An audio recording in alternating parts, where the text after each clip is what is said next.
আসসালামু আলাইকুম ও রহমতুল্লাহ। 10 মিনিট মাদ্রাসায় আপনাকে স্বাগতম।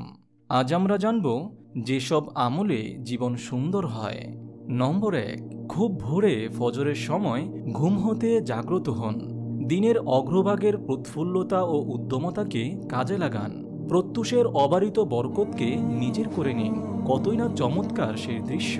একজন সকাল করল, এদিকে চারিদিকের পরিবেশটা কত নীরব ও প্রশান্তভাবে অবস্থান করে। নম্বর 2, জামাতের সঙ্গে 5 ওয়াক্ত নামাজ আদায় করুন। অন্যান্য নফল নামাজের প্রতি নিজেকে আগ্রহী করে তুলুন।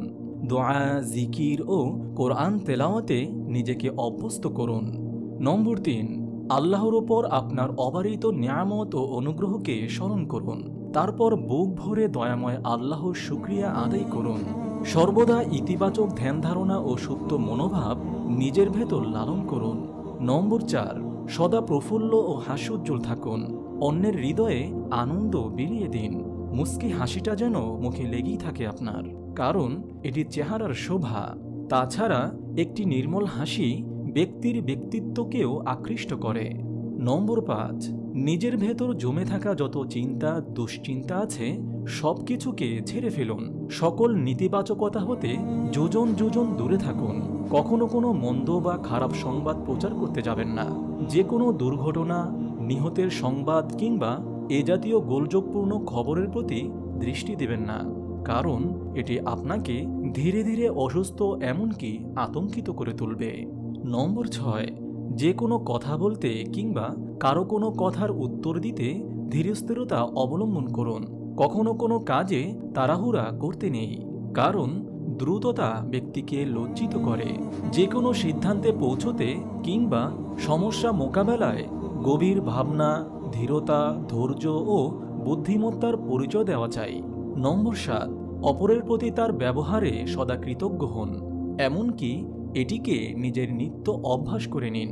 প্রত্যেক সুন্দর কাজের মূল্যায়ন করতে শিখুন। অন্যের প্রতিটি ভালো কাজের প্রশংসা করুন। নম্বর 8, নিজের স্বাস্থ্যের প্রতি পূর্ণ মনোযোগী হওয়া চাই, কারণ সুস্বাস্থ্যের সাথে ব্যক্তির সত্তার একটা গভীর সম্পর্ক রয়েছে। সেজন্য ভালো, পুষ্টিকর এবং পরিমিত খাবারের বিকল্প নেই।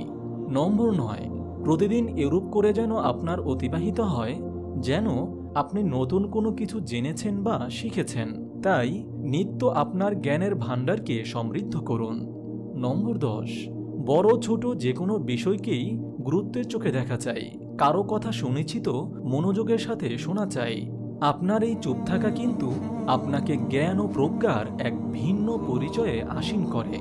নম্বর 11, যা আমার সাথে যায় না কিংবা আমার দায়িত্বের অংশ নয় তাতে সময় ক্ষয় না করা, কারণ তাতে নিজেকে বেকার বেকার লাগে। অন্যের ব্যক্তিগত কোনো বিষয়ে দখল নিতে যাওয়া অনুচিত। এসব অনর্থক বিষয় ব্যক্তির ব্যক্তিত্বকে হালকা করে দেয়। নম্বর 12, সামাজিক যোগাযোগ মাধ্যমের জন্য আলাদা একটি সময় নির্ধারণ করা চাই, কারণ আমাদের সময় অনেক মূল্যবান। নম্বর 13, কোমলতা ও উদারতা দিয়ে একটি জিনিসকে ভাবুন। সংকীর্ণতার গলিগোচপতি হতে নিজেকে বের করে আনুন। চিন্তার সৌন্দর্যতাকে কিভাবে আরও বৃদ্ধি করা যায় সেই চেষ্টাই করুন। যে কোনো বিষয়কে একটু ভিন্ন রূপে অন্যদের চেয়ে একটু আলাদা করে ভাবুন। নম্বর 14, শারীরিক চাহিদা অনুযায়ী ঘুমান ও বিশ্রাম নিন। এত অধিক পরিমাণ না ঘুমানো যে বদ অভ্যাস তৈরি হয়, আবার এত কমও না যে অসুস্থ হয়ে যেতে হয়। নম্বর 15, সময় ও সুযোগ মিললেই সাধ্যমতো সামাজিক ও মানব কল্যাণে ব্যয় করুন। মহান আল্লাহ তাআলা আমাদের সবাইকে প্রত্যেক দিন উত্তম আমলের মাধ্যমে আমাদের সময়কে অতিবাহিত করার তৌফিক দান করুন। আমিন। আপনি যদি এরকম ভিডিও আরও পেতে চান তাহলে এই চ্যানেলটি সাবস্ক্রাইব করে পাশে রাখা বেল আইকনটি অন করে দিন।